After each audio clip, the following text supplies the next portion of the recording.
on est à Charleroi aujourd'hui au BPS 22, le musée d'art de la province du Hainaut. Parce que c'est beau, mais aussi parce que l'art est un des meilleurs moyens de véhiculer des messages.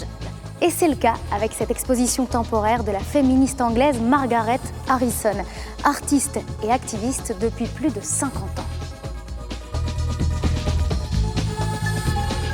Et nous, l'activisme, ça nous parle. Il en sera question avec notre invité, l'activiste et vidéaste Vincent Verza. Mais en plus de mettre à terre l'ancien monde, on doit aussi permettre qu'un nouveau monde émerge de ces ruines. Un Français qui s'exprime notamment à travers ses vidéos partagées, c'est sympa. Il génère des millions de vues. On le retrouve dans quelques instants, mais d'abord on retourne du côté féminin de la force. Et figurez-vous qu'il y a du boulot encore plus depuis le début de la pandémie. Et oui, la crise Covid a accentué le recul du droit des femmes et à y regarder de plus près, c'était prévisible.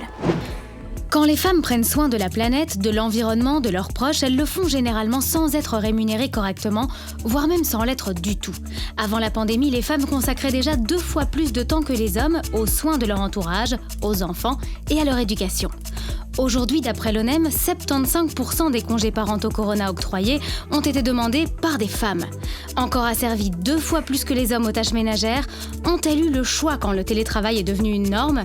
Adieu cantine scolaire, titre-service, bonjour la femme de retour au foyer. À la tête de 80% des familles monoparentales, ont-elles eu d'autres choix que celui de s'appauvrir en diminuant leur temps de travail ? À l'heure de la pension, les compteurs ne tourneront pas dans le bon sens. Le travail non rémunéré qu'elles auront fourni ne sera pas comptabilisé. Dans les statistiques pourtant, les femmes auront été moins nombreuses à perdre leur emploi. Infirmières, caissières, institutrices, elles auront été en première ligne. Mais à quel prix ? Alors, on change ? 3 millions d'euros, c'est le budget grappillé par la secrétaire d'État à l'égalité des chances pour rattraper ce grand gap. Un budget pour tenter de consacrer un droit inscrit dans la Constitution, l'égalité des genres. Curieux de tout, Vincent, c'est le vlogueur inspiré, drôle et surtout pertinent de partager ses sympas. Salut Vincent, merci d'être avec nous, d'avoir traversé la frontière pour venir discuter avec nous. Comment elle a commencé cette aventure ? C'était il y a quelques années, aujourd'hui vous êtes 3 je crois. Ouais. Elle a commencé il y a 5 ans où je faisais énormément de vidéos pour des associations et j'étais derrière la caméra. C'était moi qui filmais les actions désobéissance et j'ai réalisé qu'il manquait quelque chose, il manquait une narration, il manquait de raconter une histoire en fait. Et que le meilleur moyen que je connaissais en regardant toutes les vidéos sur internet, c'était des personnes qui faisaient des vlogs, qui se filmaient eux-mêmes et qui du coup racontaient leur journée. Et moi je me suis dit, plutôt que raconter ma journée où j'irais d'abord au supermarché et puis je prendrais ma bagnole, je pourrais filmer au cœur d'actions de désobéissance civile et emmener finalement l'audience avec moi. Et rendre le militantisme cool, de manière à ce qu'ils aient envie de rejoindre l'aventure. Ouais. Alors la victoire de Notre-Dame-des-Landes, c'est la victoire du collectif, de ces milliers de personnes que peu de choses rassemblent, mais qui ont réussi à mettre leurs outils, leurs moyens d'action en commun, et ce pour remporter cette victoire. Maintenant, au fur et à mesure, on a un petit peu changé l'objectif, où on s'est dit qu'on a une audience qui est de plus en plus large et une mission de pédagogie. Peut-être qu'il passe maintenant avant le fait d'encourager les gens à s'engager, parce qu'on se dit que en fait, on va dans le mur. Je crois que tout le monde est assez au courant de ça. On n'a pas remporté de grandes victoires, le mouvement climat ou les différents mouvements sociaux qui ont eu lieu. Et du coup, il y a un besoin de penser différemment, de trouver des nouvelles méthodes, des nouvelles approches. Et pour ça, il faut bien qu'on comprenne l'enjeu du problème, sinon on ne va pas trouver des solutions à ce problème. Et on ne se restreint pas forcément que à l'écologie ou au social, on va vraiment creuser maintenant de plus en plus l'économie aussi. La civilisation dans laquelle nous vivons repose sur 2 grands piliers. L'économie mondiale, au service de la consommation de masse, l'énergie qui l'alimente et est composée à 85% d'énergie fossile, l'État qui fournit le cadre et l'environnement sur lequel on prélève les ressources du système Terre et qui y permet la vie. Et ce travail-là, c'est ce qui nous permet d'avoir finalement de raconter des trucs assez complexes, mais d'une manière qui est entendable, parce qu'on se concentre sur l'essentiel et puis on arrive à connecter avec ce que vivent les gens. Quand on te regarde ou qu'on t'écoute, on a quand même l'impression que tout est toujours possible. Ben, je pense. En tout cas, moi j'ai pas encore vu la limite où plus rien n'est possible. On la touche par plein de côtés. C'est ce que je dis souvent, il y a énormément de choses qu'on a déjà perdues et on ne pourra pas revenir dessus. On n'a pas la capacité, l'innovation, comme dirait la Startup Nation, pour répondre à ces problèmes-là. Maintenant, il y en a plein d'autres qui vont se poser à l'avenir. Il y a un univers de bataille à mener et c'est sûr que pour moi, il y a plein d'enjeux. S'il y a une chose qu'on sait, c'est qu'il faut qu'on fasse radicalement différemment, quoi. Vincent, est-ce que parfois tu te sens en contradiction avec ce que tu dénonces ? Donc c'est sûr que j'ai conscience de faire partie de ceux qui fabriquent du contenu et qui poussent les gens à revenir toujours sur des plateformes comme YouTube. Donc c'est sûr qu'il y a la contradiction aussi d'être sur Internet qui produit énormément de data, qui produit énormément de pollution, ça on le sait maintenant.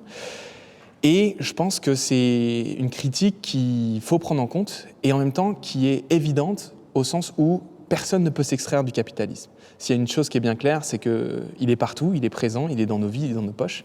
Et s'en extraire est aujourd'hui extrêmement coûteux, c'est possible, mais ça veut dire aussi se couper de la société. Et moi, c'est clair que j'ai l'ambition de changer la société. Je n'ai pas encore abandonné ça. Donc, pour la changer, il faut que je sois au milieu d'elle. Et donc, sur les réseaux sociaux qui sont quand même essentiellement remplis de contenu de divertissement parfaitement naze, enfin, en tout cas, qui ne contribuent pas à améliorer la société, j'essaie d'occuper cette place pour proposer aux gens des moyens d'agir, quoi. Il y a un truc qui est important aussi dans ton travail et dans ta vision des choses, c'est on sent qu'il y a la force du réseau qui est importante. Et donc, ça t'arrive souvent de t'associer à d'autres personnes pour pouvoir produire du contenu et être encore plus fort. C'est le cas ici en Belgique, notamment, avec quelqu'un qui s'appelle Félicien Bogaerts, qu'on connaît bien à la RTBF, qui est militant, engagé sur le front environnemental, avec qui tu produis parfois des vidéos et qui a un petit message pour toi. Je te le montre. C'est vrai ?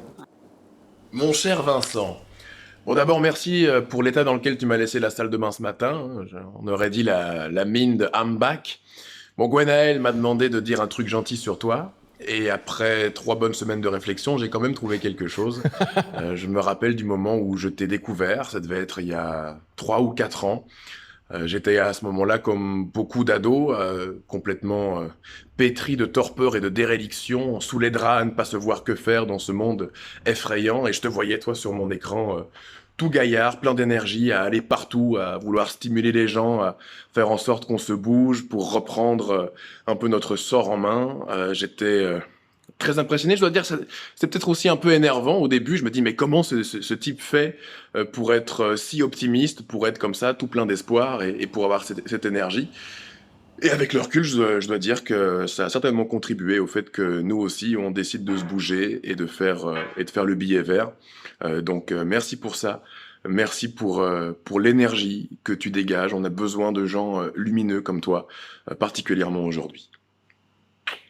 Et reviens quand même ce soir, hein, parce qu'on peut pas laisser la salle de bain dans un état pareil. Salle de bain. Voilà, on explique quand même que tu as dormi chez lui. Ouais. Voilà. Qu'on est bien copains, ouais. Ah, ça fait plaisir. C'est sûr qu'avec Félicien, on a pris des responsabilités assez similaires à des moments similaires. Et c'est sûr qu'il y a des allers-retours qui se font entre la France et la Belgique à ce niveau-là, entre nous deux. Et qu'on a vu tous les deux l'importance de réussir à embarquer d'autres gens avec nous, en fait. Merci beaucoup, Vincent. On te retrouve juste à la fin de l'émission. Chouette.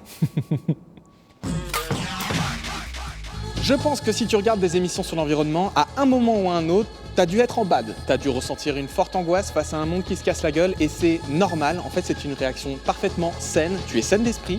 Et par contre, maintenant, il y a un enjeu, c'est réussir à s'engager pour essayer de répondre à la hauteur de cet enjeu. Parce que si t'es en burn-out ou en dépression, c'est pas ta faute à toi, c'est pas toi qui es pas adapté. C'est ce monde qui est en train de se casser la gueule et qu'il faut changer de toute urgence.